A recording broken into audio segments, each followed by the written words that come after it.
It's time for the Phil Ferguson Show.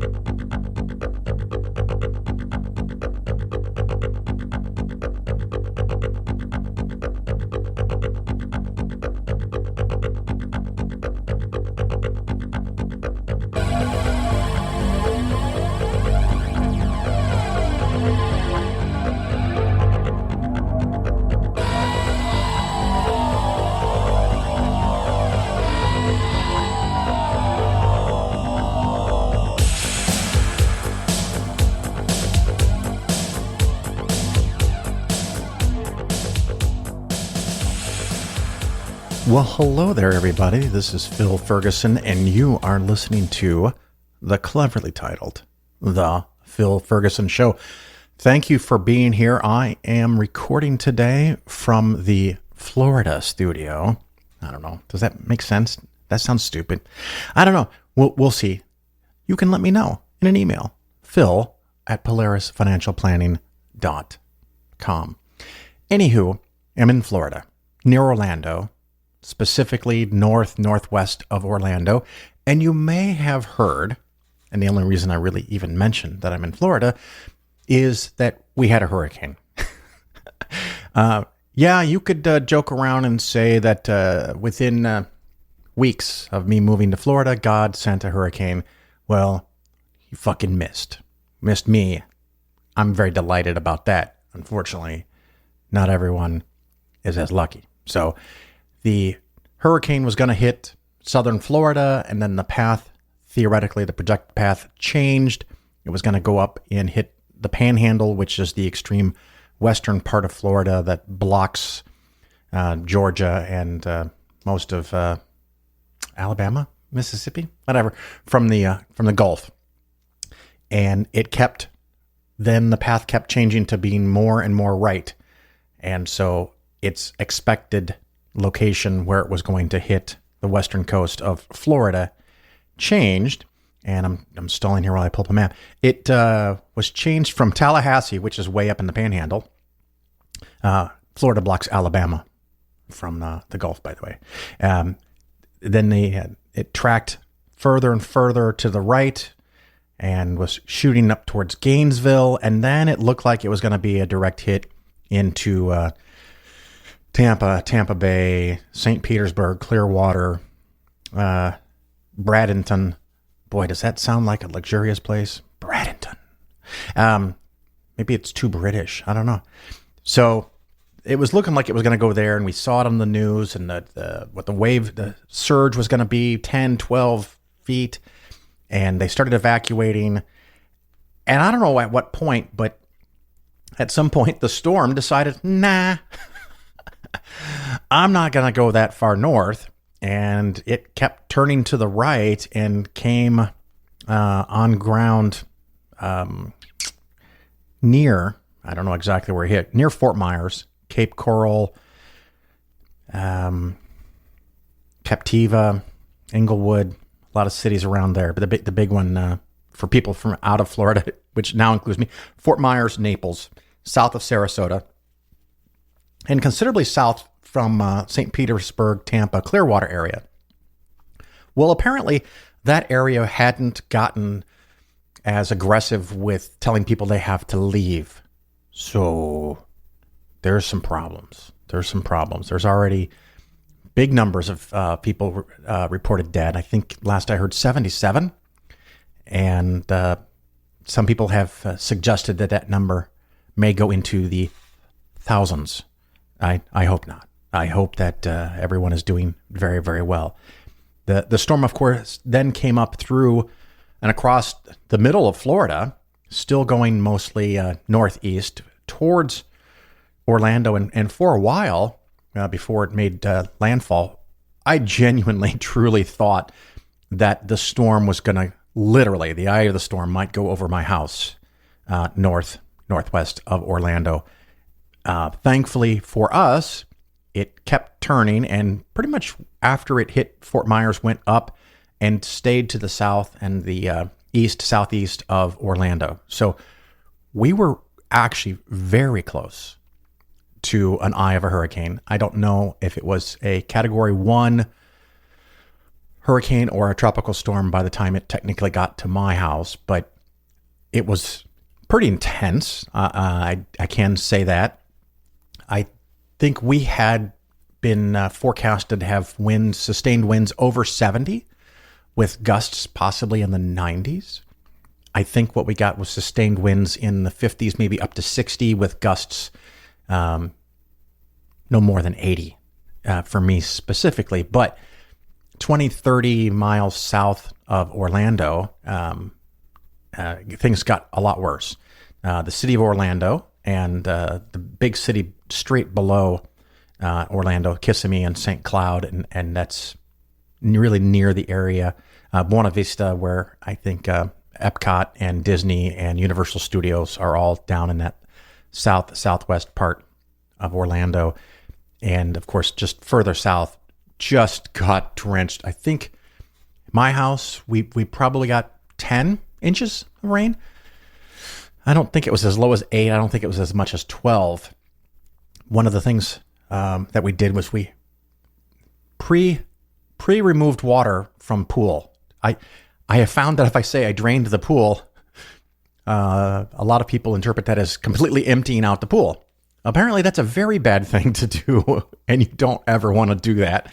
I think I knew better, but I never had the intention of emptying the pool. Apparently, if you completely empty the pool, there is a temptation that it can crack, break, pop out of the ground, especially if the ground is completely soaked with water and the pool is sealed. The pool becomes this big bubble of air that's in the ground, and it can't hold itself into the ground, I guess. So I just lowered it 4, 5, 6 inches from where it would normally be.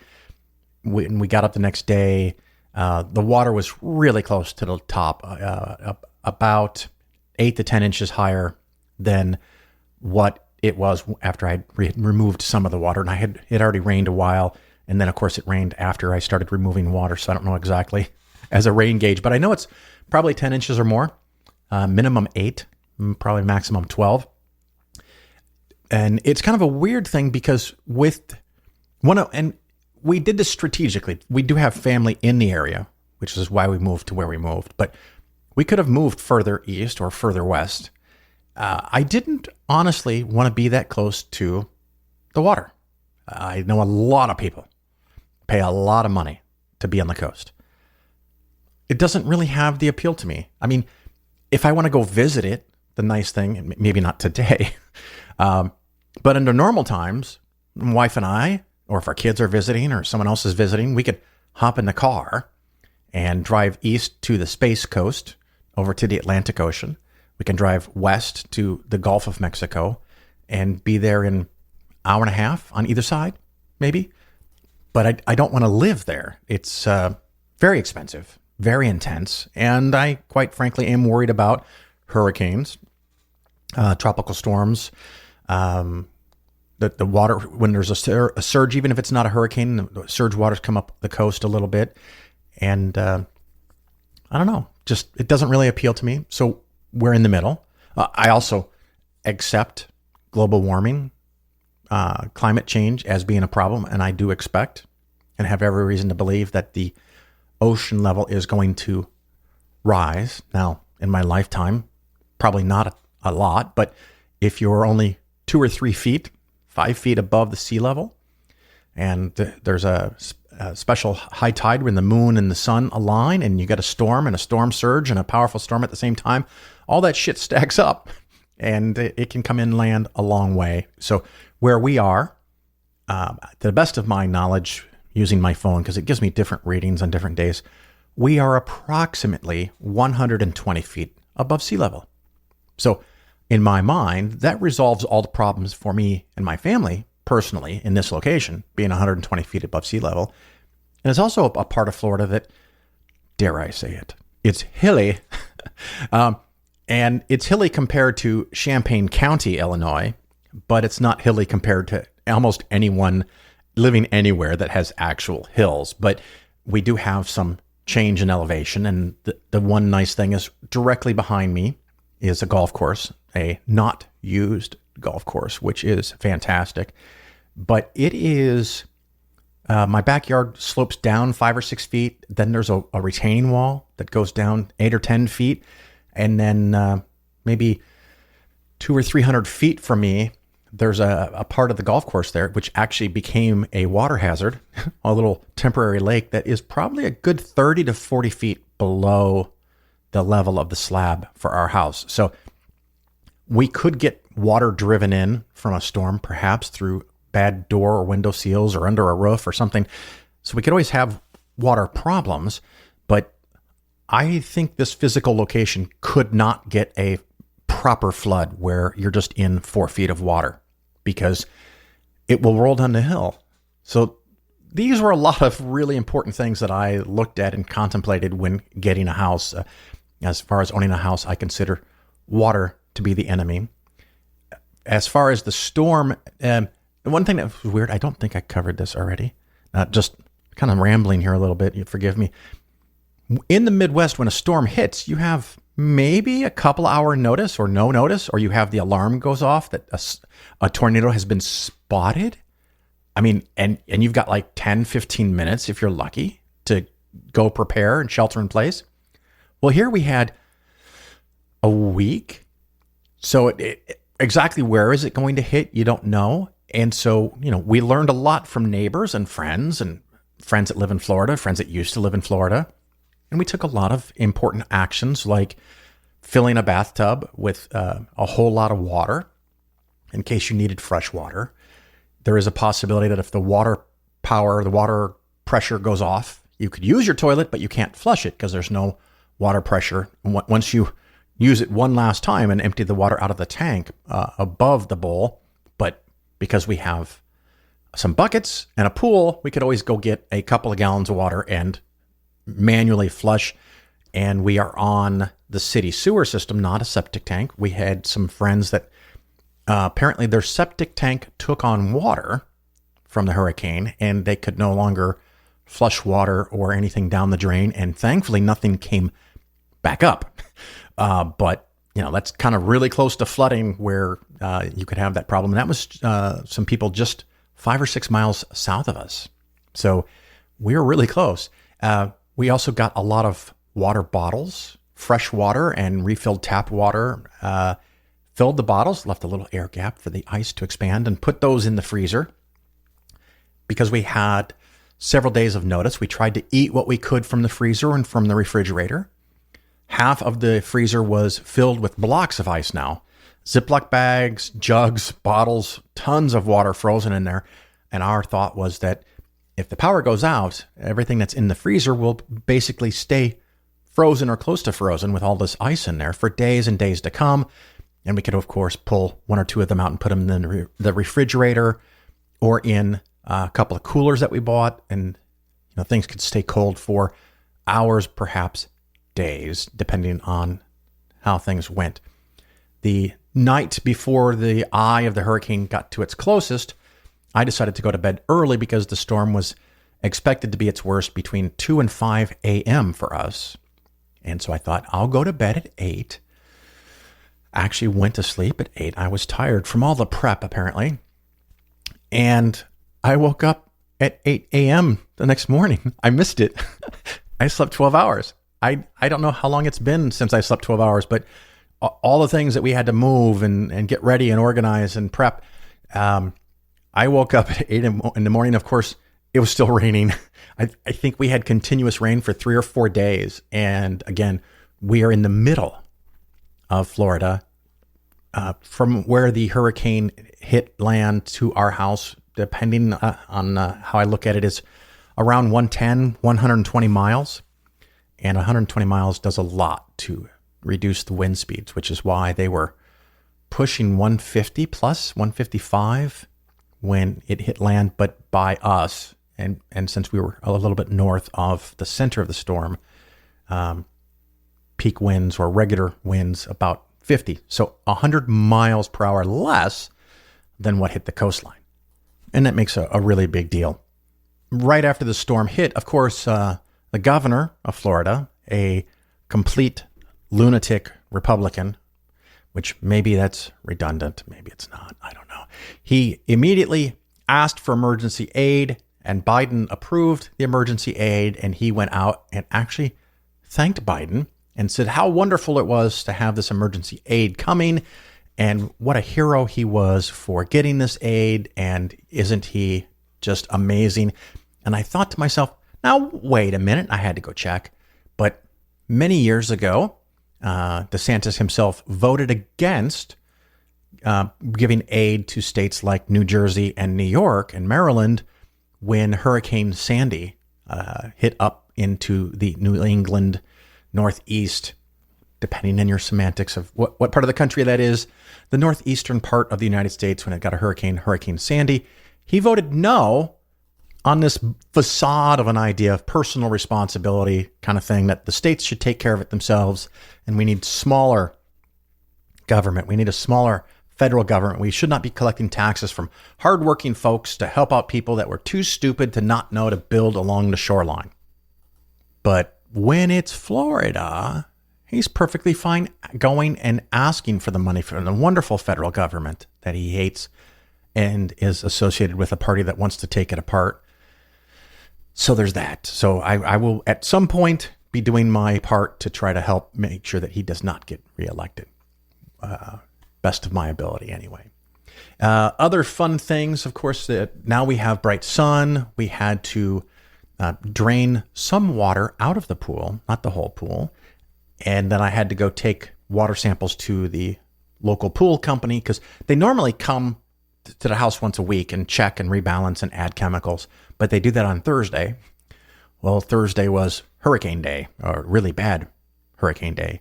So they didn't show up, and that's fine. I actually expected that, but I wanted to use the pool sooner than later, so we removed some water. I had the water checked. We did that, which reminds me that the whole tap water thing, I talked about this maybe a couple of episodes ago. The largest number of emails I've ever gotten from a podcast episode were the one about the drinking water and the shower water, the household water for our house in Florida. Everyone was so wonderful and so helpful. Thank you. Thank you very much. I do not need any more emails. I mean, if you really want to, send me something, but we have in our house now a testing kit, which we actually need to sit down and do that and test the water and send it off to an independent third party, because it seems like in the area here, at least, everyone that could test your water wants to sell you a very expensive process or system or equipment or something that's going to fix your water problems. So I'm not sure that I can count on them being fair and independent. But we did pick up a home kit in one of the grocery stores or something, and we've done a few tests, and we think we know what are probably the major problems, and I think I have a system in mind that's going to fix it, and I'll get more specific about that after we get the test results. And it may be an episode or 2 or 3 from now, so my apologies. I've got other things to do. But it looks like the 2 things that are most likely causing odors in our water, and a lot of people nailed it, is sulfur content. But the sulfur content here is not particularly high, but it could be that. But the other thing, and it could be both of these in some differing degrees, is the Florida water, even though the city gets it from aquifers under the ground, of course, because that's generally where aquifers are, there was a lot of organic material in it because the layers of rock here are quite porous. So there's an exchange of deep groundwater with surface water at a level that you don't normally get, at least in my experience, in the Midwest. So we have quite a bit of organic material in the water, which leads to this funny thing where the local water company, the water company for our city, has to put in a lot of chlorine into the water. And by the time the water gets to your house, there still might be free chlorine available. And if I get this all screwed up, just let me know, but I'm learning this as I go. So you have the chlorine that hasn't interacted with anything, and then you have all the chlorine that's interacted with all the biological, botanical, living things, used to be living things that are in your water, which is what the chlorine is supposed to do. So it it hits the algae, it hits the fungus, it hits the bacteria, and it binds with it and it kills it. So that chlorine is no longer free and available to kill the next thing it comes up to. So they have to put a lot of chlorine in the water. And so you can test really high for total chlorine, but very low for active chlorine, because we're near the end of the run for the city. We're at the extreme edge of the city water supply. So if you test total chlorine, it's really high, but you have to understand the total chlorine, you want it to be really high because it's now interacted with everything, but the free chlorine might be really low. So it depends exactly on the test that you do. And that was one of the tests that the guy in our house did his little show when he tested the chlorine, said it was higher than what it should be in a pool. Well, he was testing clearly total chlorine because we did a little at-home test that said our chlorine levels are normal, but the total chlorine is high. Okay, well, that makes sense. So anyway, the filter system I'm looking at, I'm seeing on Amazon. You can buy it in other places.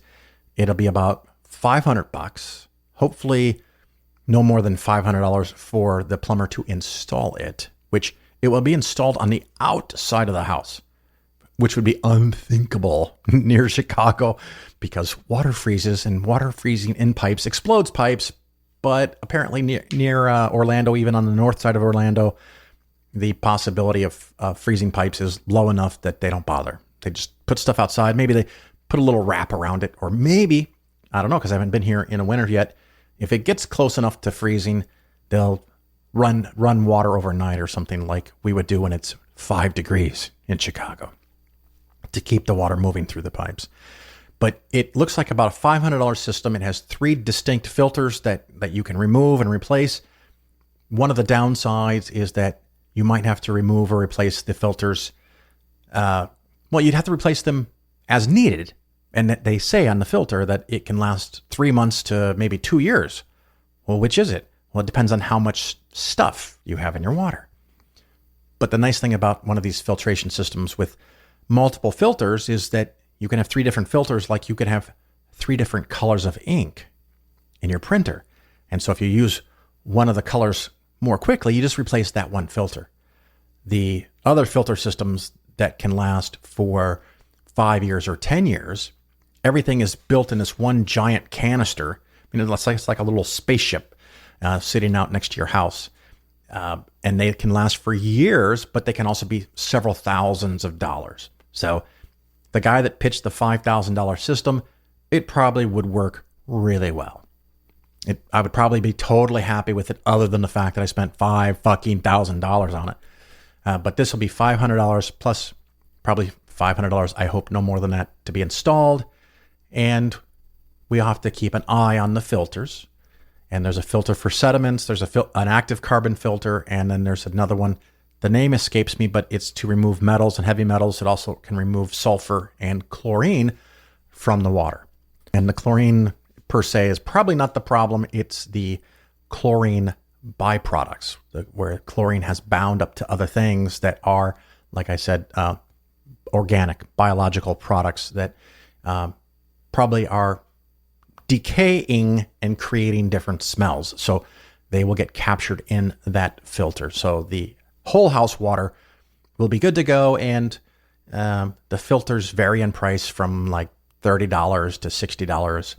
So maybe we're out $30, $50, $60 a year replacing the filters for the machine. So I don't know.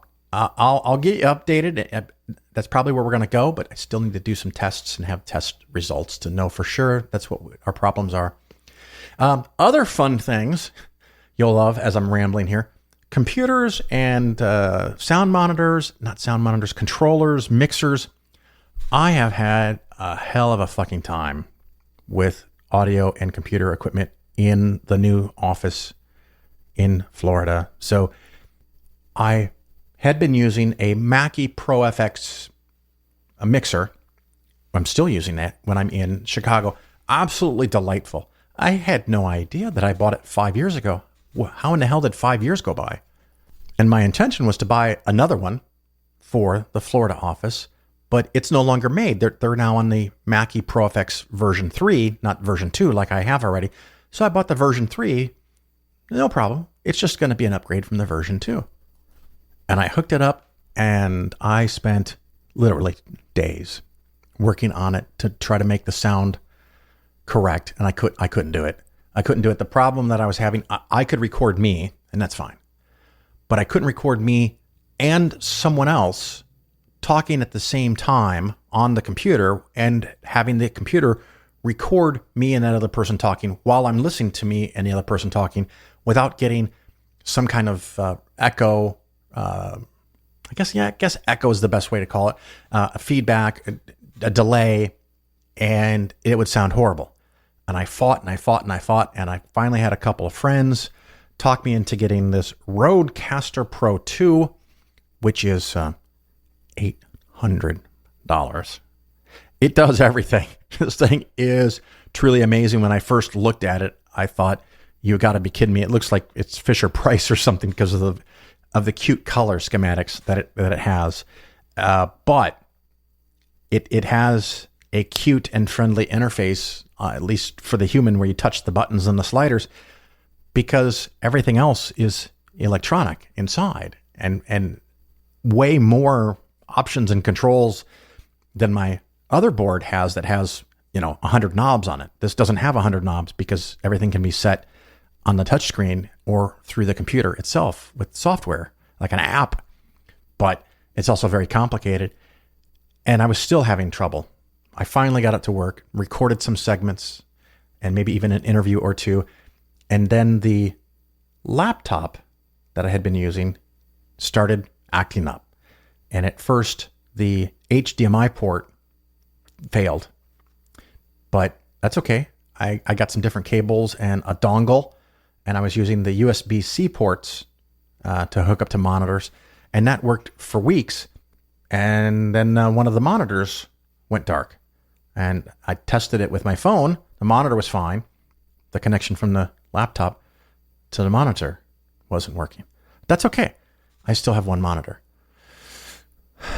The next day, the second monitor went out, and I couldn't get the laptop to run either monitor. I still had the screen on the laptop, but now I'm thinking, is the laptop itself going to fail? So I went out and bought a desktop at Best Buy, and it was just a comedy of errors because this is literally hours before the hurricane was going to start picking up. I went to Best Buy, got there in the morning before they opened, and there were trucks and everything out. There were people doing repairs and, remodeling the store, whatever. So I wait for the store to go in. I go to the front door, and it's for pickups only. They're literally remodeling the entire freaking store. So you can't go inside to go shop at all. So I had to go to a second Best Buy. Went to a second Best Buy. And of course, when I got in there, there's so many computers to choose from that you kind of analysis paralysis or something like that. And I really wanted to just walk in and go, give me a computer. But you can't, because they're going to go, well, what do you want it to do? How much power do you want it to have? How much money do you want to spend? And oh my God, I was just beside myself. I finally got what I wanted, brought it home, hooked up the Rodecaster, and it instantly worked properly like it was meant to without me having to do anything. And I don't know why the audio equipment was having trouble with the laptop. Maybe it had to do with why those ports finally went out, or maybe they were bad from the very beginning, or maybe there's wires crossed inside the laptop that I don't understand or know about. But I hooked the Rodecaster up to the desktop tower that I bought, because you can get more power for less price if you don't mind how big it is. I put that on the counter, plugged the Rodecaster in, worked right away. I was able to do interviews, record people. Several days went by, and then all of a sudden the desktop, poof, turned off. Just nothing. And I had to go and push the power button and hold it. Nothing. I had to unplug it, replug it back in, and it started up. Oh my God. What's wrong with this? I can't believe it. A couple days go, everything's fine. And I turn on the Rodecaster, which is hooked up via a USB-C. And the very second I turn on the Rodecaster, several days later, after the computer blacked out, it blacked out again. And it hit me that that's what I had done the first time. And so there's something in the signal from the Rodecaster Pro 2 to my desktop that is probably causing I don't know if it's a power spike or a data spike or something that it doesn't know what to do with, and it glitches. So now what I have to do is either never turn off the Rodecaster, which I can live with, or make sure it's unplugged from the tower before I turn it on.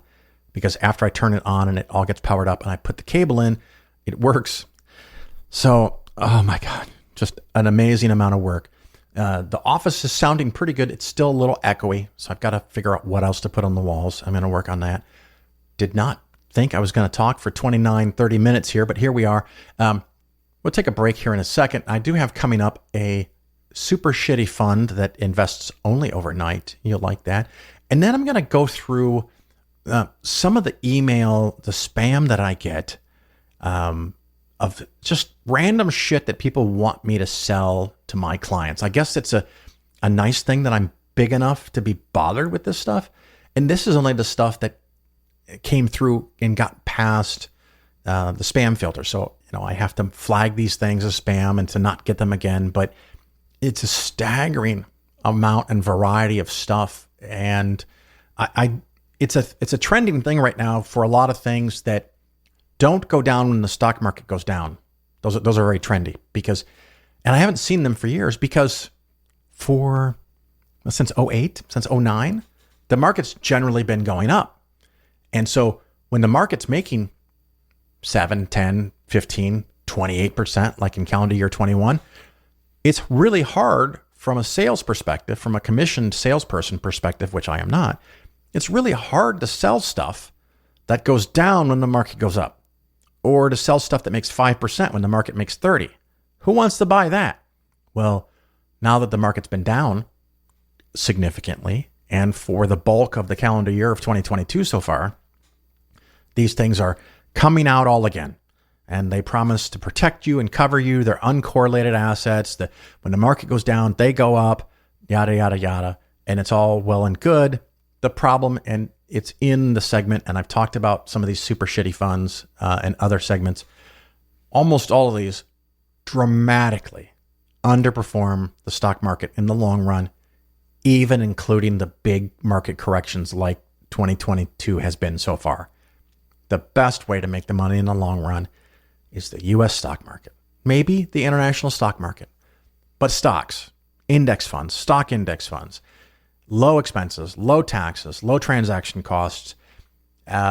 Index funds are the shit, but there are times where they can go down dramatically. That's why you have short-term money in bond index funds. And so all these clever ways where they'll talk about, well, this year we've made 10% or 15% or 20% while the market's down 20%. That's cool. But if you look at their track record, 3-5 years, they've done so poorly in all the other years that even when you don't have the big drop when the market goes down, you're still way behind.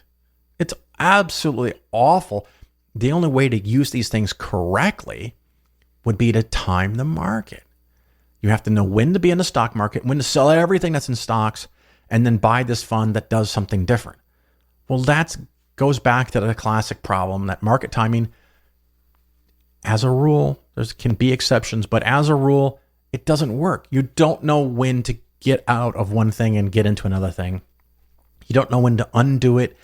And even if you're right, if you sell at the right time and buy at the right time, did you do it well enough to cover the transaction costs and the taxes that were involved with you selling and buying back? And did you do it this time? Did you do it last time? Maybe you do it once and you get lucky, and then the next time you don't, then you're still not ahead. And you're making a whole lot of effort and a whole lot of work. So the kind of more direct way I say it is when people say, what are you going to do to protect me from the market if it goes down? I'm not going to do a fucking thing. But as one of my listeners helped me understand that I'm not doing anything different. I've already done what needs to be done. And so if you're 15 years or more from retirement, stocks. They're going to go up. They're going to go down. It's going to look ugly from time to time, but you have a long time. keep investing in stock index funds. If you're getting close to retirement, 15 years or less, we start building the cushion. We went over this recently with the whole 6 shows about the Polaris plan. But you start putting more and more money in the conservative stuff so that if the stock market falls 10, 15, 20% or more, you have other things that hopefully aren't down or aren't down as much. And maybe we can update how the bonds have done so far this year in a future episode. But we now will take a break. We'll come back with other parts of the show. Don't go anywhere.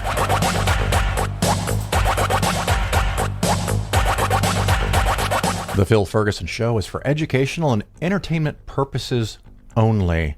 Nothing said on the show should be interpreted as personalized investment advice. Investments should be based on your personal situation, and you, of course, should consult with your financial advisor or tax professional before taking any actions.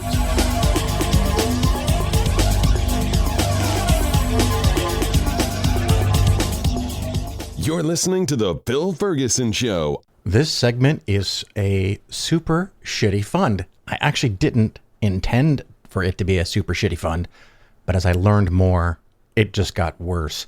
I was going to review it as just kind of a generally bad idea. And this comes also from a listener email. So thank you very much. The author of that email, I'll just give initials BC. That person will know who they are. They sent me this email way back in July. And I sat it aside and said, I'll think about it. Maybe I'll look at it. And every once in a while, I try to go through emails that I've set aside to try and make sure I respond to everybody. Which, by the way, if you send me an email and I don't respond within a couple of days, generally speaking, it might have got lost in the blizzard of emails that I get. I try very hard to control spam, but god damn it, I get a lot of shit. So anyway, circled back to this. And the idea here is called, let me go to their website, Night Shares. Night Shares 500 ETF. So here is an exchange traded fund, an ETF, and their shtick, their thing is that they did all this research, which is such a sad way to say it. They did all this research and they found out that the S&P 500 does better when the market is closed than when it is open. And they claim to have all this historical data and they've done all this research and they don't know why, but it just does amazingly well when the market's actually closed. So one of the things that is a problem here is that I don't know exactly how they did this, but this is probably data mining, where you look at all the possible data you can get about the stock market and you put it in a blender and you look for correlations, you look for oddities, you look for interesting things, you search and you search and you search, and then you find something and you go, hey, look at this. From this date to this date, if you look at the performance of the stock market during the day, during trading hours, the S&P 500 anyway, and the S&P 500 after hours, the results are better. Why is that? We don't know, but we're going to create an ETF that does this very thing, and we're going to sell it, and we're going to charge people a whole bunch of money to manage it. And history says this works. And they were on radio shows, TV shows, podcasts, the new hottest thing, the new best idea launched in a decade kind of stuff. And I did read a nice article about them, a very flattering article from Bloomberg.com, and listen to a podcast that they appeared on, or one of their members appeared on. And of course, these media sites, which you might get the impression accidentally that they're going to provide you with high quality information that you can use and take action on. Sorry to break your heart, but generally these sites are trying to bring in eyeballs or earballs, ears, ear wells, ear holes. I don't know. Anyway, they're trying to get viewers or listeners so they can sell ads. I don't know if this company paid to be in Bloomberg or on the podcast that they were on. I wouldn't be surprised if they did. But these guys, because I know it's the drama, the trouble, the problem is real. Finding content for your writing or your podcast. For me, the podcast. And so sometimes, thank you, listeners, in this case, BC, for sending me this link and the story idea, which, like I said, I had set aside for a while, and now we're talking about it. So you have at least two problems here. One is that if you look through enough data, you can find something that is different and interesting and you think is beneficial, and you can use that information. And you can say, oh my God, I found something. And so you have data mining, cherry picking the data also called, and or kind of sort of related to this is back testing. And back testing, you normally create an elaborate plan or strategy or style of investing that when applied backwards through time, you can see that it does, hopefully, better than doing nothing. Because if it doesn't do better than doing nothing, why the fuck would you do it?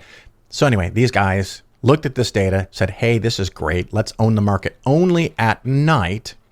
Now, I'm looking at Morningstar.com, which is convenient as hell because it's free and it gives you a lot of data.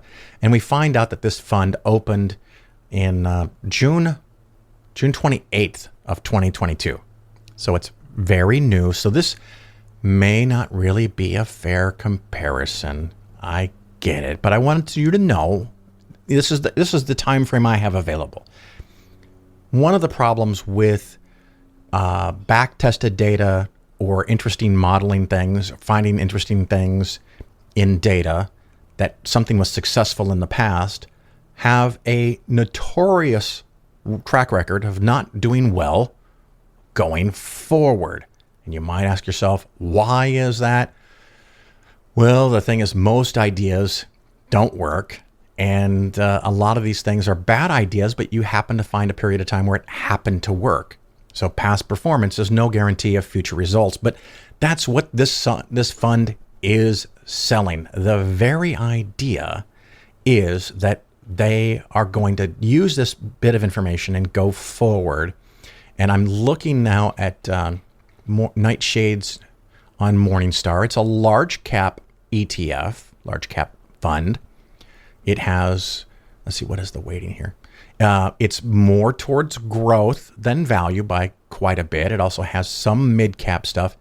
Now, this is weird. This is weird. I'm looking at the asset allocation. It is 49% U.S. equity, 0.5% non-U.S., so that's small. 30% fixed income, 30% bonds. Boy, if your goal is to hold the S&P or to upside down hold, kind of like strange. This is a stranger thing. It's the upside down world where they hold it only at night, not during the day. But why do you have 30% in fixed income? Maybe that's some kind of category error on Morningstar's part of not knowing how to compare what these guys are doing through some kind of weird puts, trades, straddles, calls, whatever. And then this also could be an aberration, but apparently 20% in cash. So 30% in fixed income and 20% in cash. Only half is actually even in stocks. And I look at this other page. The expense ratio is not too wickedly bad. It's 0.55 when the industry average is 1 to 1.5. And index funds can be 0.1 or lower, 0.55. It's a little bit expensive. I don't see any information here about there being a load where you might lose 3 to 5 to 8% up front. So I'm going to assume that's zero. I haven't dug in for that. But actually in the portfolio, it is interesting because it says assets in the top 10 holdings, 50% in the top 10 holdings. What the hell? So not a diversified fund. It doesn't have a list of the stocks that they hold, probably because it's too new. It does show that they're holding Treasury bills at 30% of the portfolio. So that's the bonds. United States Treasury bills, 0%. So there's zero coupon bonds, which I've talked about before, which another segment, folks, another segment. It just came to my head, and I've already done this segment, but you as the investor don't want zero coupon bonds being held by a portfolio because they might keep the appreciation as a low tax and you get the imputed interest as a short-term gain and pay high tax on it. But that's a whole nother. I would not buy it just for that reason. Just for that reason. That's enough. 0.55% expense ratio, 30% in bonds, 20% in cash, 50% in U.S. equities. So only half the money is doing what they even think that they could do to perform. So almost every single thing here looks shitty. Now, let's look at the results. We have a few months of results. Like I said, this started on June 28th, 2022. Not a lot of time to compare. To be fair, not a lot of time to compare, and maybe it'll do better later. It just so happens that as of today, since June 28th, and you could go look this up on different websites on your own, but the S&P 500, as of this moment, during that time period, is down 0.02%. So pretty much zero. And this is being measured against VOO, which is the Vanguard ETF for the S&P 500. I specifically chose the ETF, which I wouldn't normally do because it's an ETF, night shares. I'm thinking of night terrors now, man. They're both ETFs to try to be as fair as possible to compare it to something that is similar. The night shares 500 ETF is down 5.15%. Wow. 5.15%. This does not include a load, if there is one, and there may not be. It would include any expense ratios taken out since it launched, which so would the VOO, which the expense ratio for that is probably 0.04 or 0.03. And you're also paying for all of the trades, which may not be listed as part of the expense ratio, but you are still paying it because they are not going to eat that. The 0.55 is what they pay themselves for doing this. And one other thing here I thought in Morningstar, I don't know if this is right. This has to be current, right? Or relatively current. May not be current. So total assets under management, 3.8 million. That's not a lot, folks. I have clients with more money than that. So this is very weird. But anyway, so that is a fund that you could go look at. The performance in a couple of months is awful. The expense ratio is moderate. The idea is probably going to be very expensive. Half of the money is not even doing, according to Morningstar's categories, half of the money is not even doing what you thought it might do. Now, here's an extra funny thing. If 30% is in zero coupon bonds and 20% is in cash, shouldn't that half of the portfolio in the last 2 months made about nothing also? So if they were 100% in stocks, would they not be down 5%, but down 10%? Wow. And that's what pushed it over the edge. That's where I look at this and I go, you know what? This indeed, so far, is a super shitty fund. And who knows? Maybe the future is bright for these guys. When I look at their website, and we'll go back to this, our team, they have 10 people listed here. Wow. With a ETF that low, I don't know how they're going to get enough money to pay all these people. Damn. Maybe their family. I don't know. I have no information that suggests that. They have all different last names. So, but anyway, a super shitty fund that I can safely say I am not going to be using, and that's Night Shares ETF.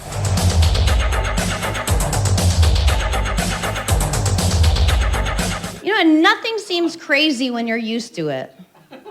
There's so much crazy shit everywhere. We're used to it. And everything seems crazy when you're not used to it. That's why so many comics make fun of Scientology, right? Because because it's a batshit crazy religion, but it's no more batshit crazy than every single religion. It's just new, you know? Christianity is super old, but it's fucking crazy. I mean, you're born a sinner. By being born, you are a sinner and you're going to hell. But you can just apologize and then you can go to heaven. No big deal. If you're a murderer, same thing, it's just apologize and go to heaven.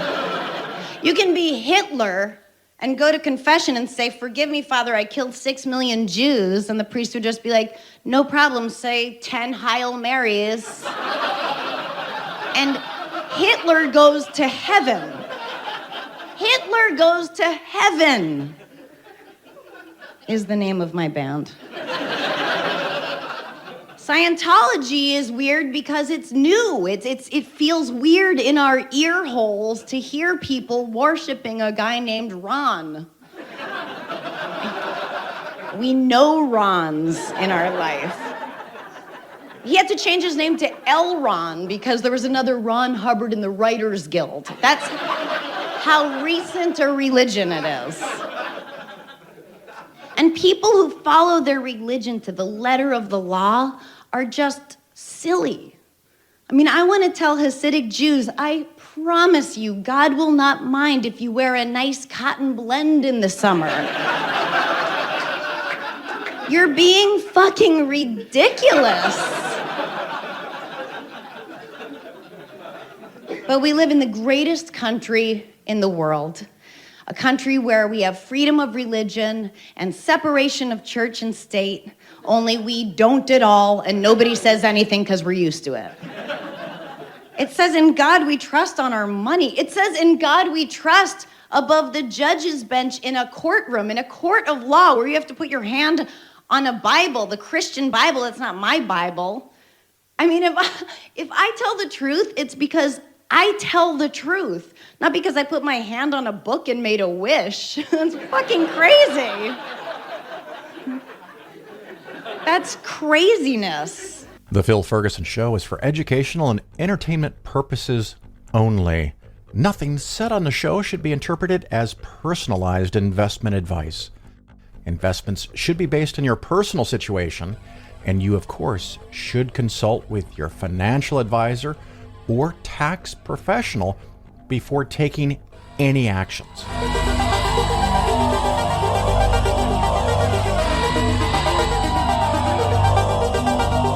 You're listening to The Bill Ferguson Show. This Investing Skeptically segment is on spam.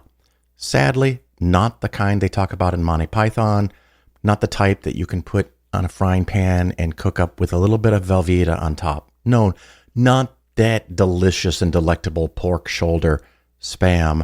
I'm talking about emails. And I happened to pick one day, a few days ago, it doesn't matter what day it was, but these are things that I selected. There's just a few of them out of the giant list of things that I received in one day. And I did take out a few things that were really complicated and hard to explain.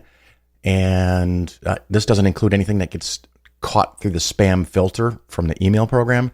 These are things that actually made it to my inbox, which I then have to sift through, which is why if I have not responded to an email you sent me, it might be because I'm fucking around with this shit. So the first one is pretty harmless, but it's an email promoting a brand new type of ETF. And these are called single stock ETFs.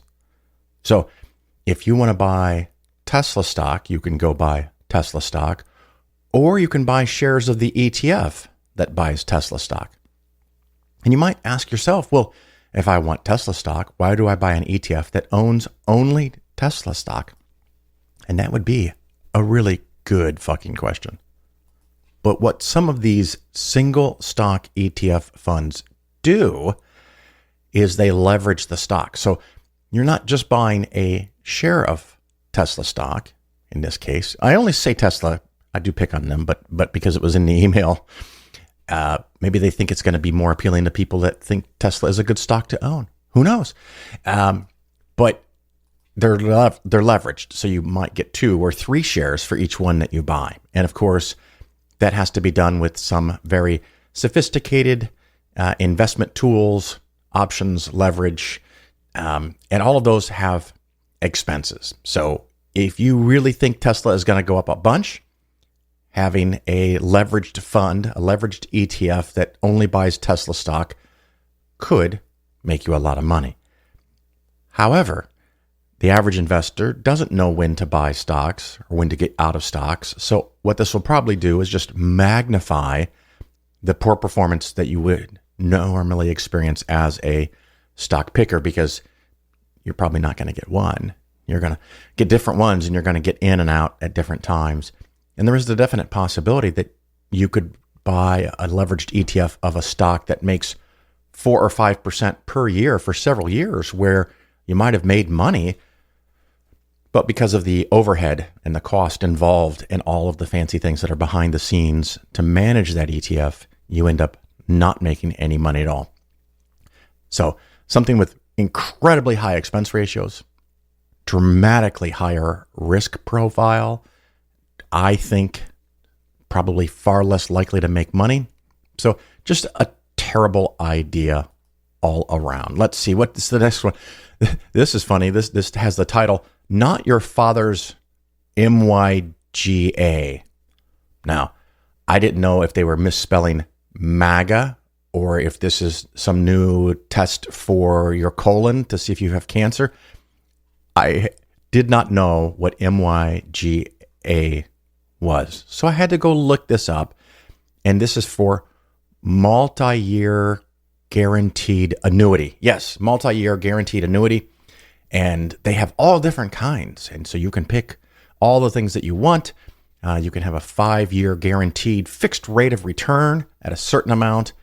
And then it says plus participation in an S&P 500 linked option with a current cap of 6.2%. And of course, there's footnotes, and I could follow the links, which I did. I'm not going to bore you with all the details, but this is a thing that I talked about at many conferences. I used to do a presentation with Monopoly money on stage to try to make discussing investments fun and interesting. But there's always tricks. There's always a fee. There's always an expense ratio. In this case, it says the current cap on the S&P participation is 6.2%. I don't know if that's stacked on top of the guaranteed rate or if that's additional. So if the guaranteed rate is 4, but the cap is 6.2, does that mean you can only make 2.2% more from the S&P?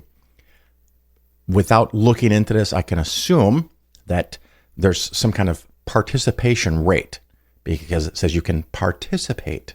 It doesn't say that you get the S&P 500 returns. And of course, it will only be part of your portfolio. So let's say half is in the guaranteed rate part and half is in the S&P linked. And there's a annual annuity charge of 1 or 2 or 3%. There's a participation rate so that the part that's assigned to the S&P 500 only gets 70 or 75% of what the S&P 500 makes.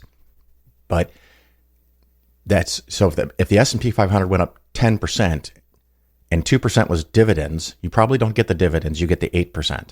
If you have 75% participation, you don't get the 8, you get 6%. If that's how this works, you would get 6% out of the 10% market increase.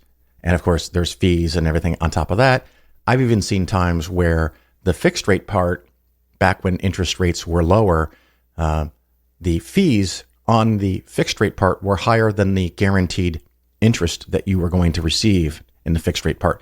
So MYGA, I've never heard of it before. And maybe it's been around forever, but I don't live in this world. I just look at this stuff and shake my head about how it rips people off, in my opinion, whatever. MYGA. So that's another piece of spammy email. Oh, this is nice. a brand new ETF called PSYK. Psych. This is a fund that's going to focus on psychedelics, I guess. Here's what it says in the email, part of it anyway. The latest World Health Organization report on mental health may bolster the case for psychedelics. I continue. The World Health Organization, then it has in parentheses WHO, which is what it's called, but it always cracks me up, recently released a report highlighting the growing need for mental health care and the widening disparity of its availability, particularly to those who need it the most. That sounds true, but that doesn't mean psychedelic drugs are the solution.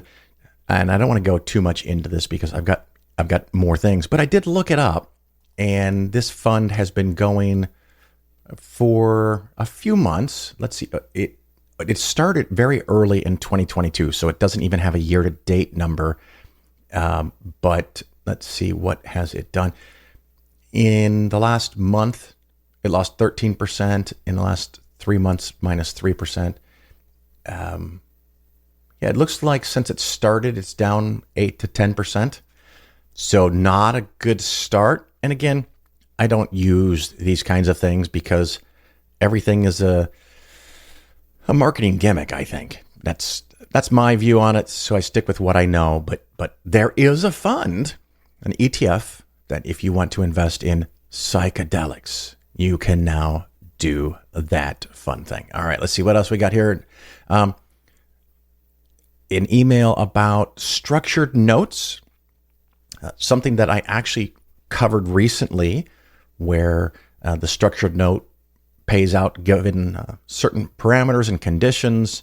And it's not an annuity, but it's kind of like an annuity. But essentially, you enter into a contract with somebody and they promise you certain things, and you get those results based on what happens in the real world, in the market. And of course, they want to do it in such a way that they pretty much are guaranteed to make some money. And you might make some money, but they know more than you do. They've got this figured out. This is how they make money, by getting a hold of your money and investing it, giving you a share while they keep some part, most, the vast majority sometimes. So structured notes, another thing in a category that's bad to me. And it's funny because I think a lot of these things are trending now. And I've seen this before. And the problem is that when the stock market is making 10, 15, 20, or like it did last calendar year 21, where it made 28%, nobody really wants to go and do anything different than stocks because stocks are very hot. Matter of fact, one of the biggest problems I had with some clients is when I would call them middle or late of last year or even early this year, and I'd say, hey, you know what? You've made a lot of money in the last 3, 5, 10 years, even all the way back to 2009. So 12, 13 years, you've just been making money. Let's take another 3 to 5% off the table. And sometimes that's a very hard sell.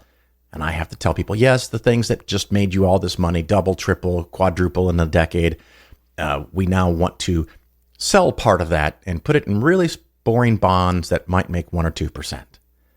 And of course, now that the market's down 20+%, I have people that say, well, why didn't we do more of that? Well, you know what? I'm not psychic, but I try to make adjustments where I see fit. And sometimes I do better than other times, but the whole idea is that just in general, whether you have an advisor or not, if you get multiple years where the market does just fantastically well, don't get so excited. Don't let your emotions control. If you have a target of 20% in the cushion, just say theoretically, and stocks double over a period of several years, if nothing else, you should sell enough stocks to rebalance your portfolio back to 20% bonds. I might even go to 25 or 30% bonds if the market has done that well because it was too hot. So, there's always that possibility. The last email I have here, let's see, what is this? I got to click back here. This is the Cambria ETF, Cambria Tail Risk ETF. And they say tail risk as if that's supposed to mean something in the industry. And this is one of those fun things where sometimes I don't know the words in the air quotes industry of people trying to sell you stuff. I learn new things all the time and I share them with you, which is this great fun. So let's go into what it says here. There are many concerns in today's markets, but there are ways to reduce market risk. Having a tail risk strategy is one of them. Below is the performance of Cambria Tail Risk ETF. TAIL is the symbol. You can look up on Morningstar yourself. I go back to the text here. Quote, versus down draws on the S&P 500 index greater than 5%. So there's this table, and drawdown means the stock market went down. Yeah, I know. So here are some cases, if not all of them, where the stock market went down 5% or more.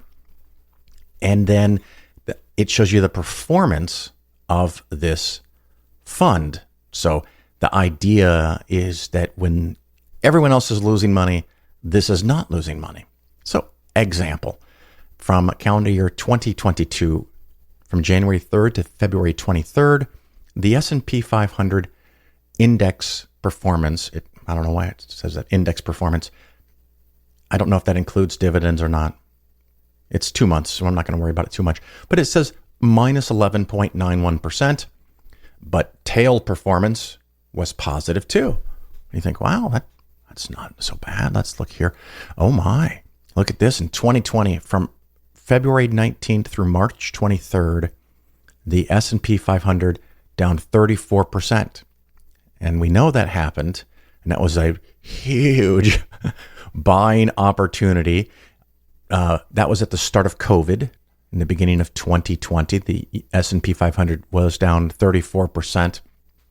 Any money that you put in near the bottom of that correction, you could have made 50%, 70% when the market came back up over the next 6 to 12 months. An absolutely fantastic opportunity. The tail performance was positive 30%. Wow. So the stock market went down 34% as measured by the S&P 500 index, and this fund went up 30%. So you're thinking to yourself, this is not bad at all. I don't know how they're doing some kind of dark magic. But when I pull it up on Morningstar, I find a little bit more information than just what was in the email. First of all, the expense ratio is 0.59. Not horrific, but actually probably lower than average. But here's the thing. This fund has been around just now, finally, for 5 years. And the average annualized 5-year performance is minus 6.07%. And this is in a time frame where the index, let's see, what did Morningstar use as the index? I don't know. Hang on. Let me go look over here. S&P 500, because that's what the email is comparing itself to. So the performance of the S&P 500 per year for the last 5 years is positive 9.6%. Positive 9.6, and this is negative 6.07. So if you had it for 5 years, you would have lost not just the 6%, but you didn't make the 9.6%. So we're talking about 15.7% you lose per year. So it does reduce volatility, and volatility is a mathematical measure of how much up and down there is. It's something to think about. It's something to know about. It's something to be concerned about. But if you want to completely avoid volatility, that's fine, but it can be very expensive. And here's a case where they don't completely avoid volatility. Matter of fact, the greatest volatility is when the market goes down, they go up because it goes up sharply and then it goes back down, unfortunately. So for this fund to be of any value, you would have to know before the stock market corrects and then buy into this and then get out at the right time. Because if you linger in this thing, you're losing 15% a year in possible returns versus the S&P 500. And in normal times, that means you're just going to be losing money, which is what this fund has done. That's why the 5-year return is minus 6%. So $10,000 invested 5 years later is worth about, I'm guessing off this chart here, about, oh no, wait, there's a number. I was going to say 7,000, but it says $6,998. So over 5 years, you lost 30% of your investment by avoiding risk, where if you had accepted the risk of the stock market, your $10,000 investment would now be worth $16,676, down from almost $22,000, mind you. So if you look at just the last 8 or 9 months, it's a big drop. But if you look at 5 years ago, you're crushing it. 10,000 turned into almost 17,000 versus this fund where 10,000 turned into 7,000. You know, this probably could have been its own independent episode segment on the super shitty fund category. But this is just a sampling of emails that I received in one day of all the things that I could sell to you. I don't know what this one, if it pays a commission or not. It probably does. Let's see, does Morningstar tell me? Does it have a load? No, it doesn't. Here's another funny thing. There is a bid-ask spread between 1590 and 1684. And this is one thing that I've talked about that is a potential problem with ETFs. They are traded on the market like stocks. If it is a thinly traded ETF, you might have to pay extra to buy in, and you might lose extra to get out. So in this case, the spread is 5.74%, which is huge, absolutely huge. So if you think your investment is worth $100,000, no one's willing to pay you $100,000 for it. You would have to drop your price by about 5.74%, losing almost another $6,000 on a $100,000 investment to be able to convince someone to buy it from you, because the price of the ETF is not directly linked to the value of the investments inside of the ETF. So if something is out of favor and nobody wants it, the price goes down. So theoretically, everything that this fund owns or does could be worth $100,000, but no one will pay you for that because they probably looked at the past performance of how shitty this fund is. And of course, I have this email where they're selectively picking out little bits of data to show you how amazing this fund is. And hey, you advisor, because this is an email to advisors. Hey, advisor, you could sell this to your clients and show them that all these times the market went down, we went up. And however they're doing it, it's expensive. And that also means that if the market goes down and they go up, all the times the market goes up, they apparently, based on the data, they go down. But they didn't show that information in the email. And so a different advisor who doesn't understand how this stuff works could look at this and go, hey, this is just the thing. I just had somebody in here who was upset about the market going down and wanted protection, and here's protection. Yeah, it's protection, all right. It effectively has not lost a whole lot of money in big market drops, but like I said, minus 6% per year. This year, minus 7%. 1 year, which is 12 months, minus 10%. Just a really good way to lose a lot of money on an ongoing basis. So I'm going to wrap that up. That's some spam for today.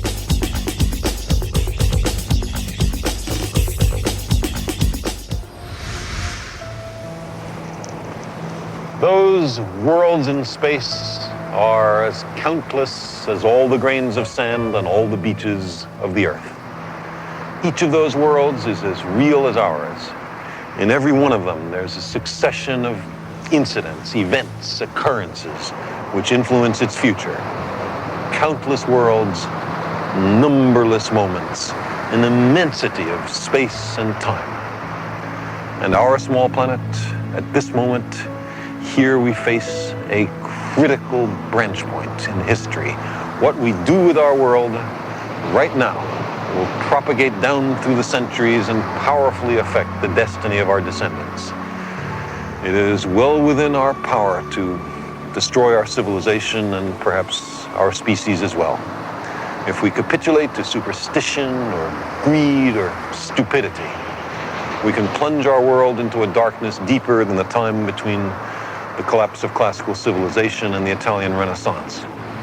But we are also capable of using our compassion and our intelligence, our technology and our wealth to make an abundant and meaningful life for every inhabitant of this planet, to enhance enormously our understanding of the universe and to carry us to the stars.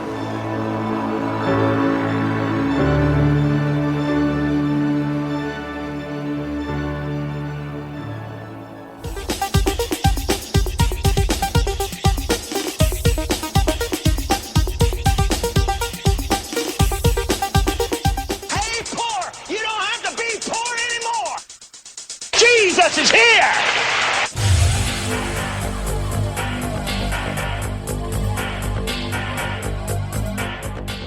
Thank you so much for hanging in there and listening to the show. I greatly appreciate it. I have some interviews planned in the next week, and hopefully one or more of them can show up. I've had a couple of cancellations. I get it. People are busy, and reschedules. And then, of course, I had to reschedule and cancel a couple of people in the last week because of the pending storm and my crazy computer and sound issues. It's so wacky. Matter of fact, the laptop, just for laughs, I hooked it up to an HDMI cable to a monitor just to see, and now it works. I don't know. I don't know how to wrap my head around it. I don't know what I did wrong, but I think I'm in a stable place now. I've got computers, I've got sound equipment, and here I am recording this little ending segment. Real quick, of course, I will be at the Center for Inquiry's, I think it's called CSICon in Vegas in a couple of weeks. And then right after that at FFRF's convention the following weekend in San Antonio. And then we've got to figure out where we are when in reference to two different houses, and maybe 2023 will be chill and calmer because I'll have all that change behind us. And just a quick reminder, if you've listened this far, I did announce last episode that temporarily the minimum assets under management to become a new client of Polaris is being lowered from 5 million to 2 million.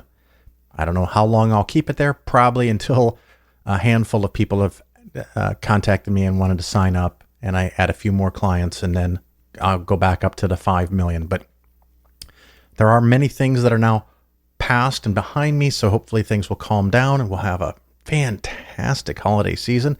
If there's any topics you want me to cover, of course, send me an email, phil@polarisfinancialplanning.com, and hopefully you go to one of those conferences, and I'll see you there. Until then, ciao.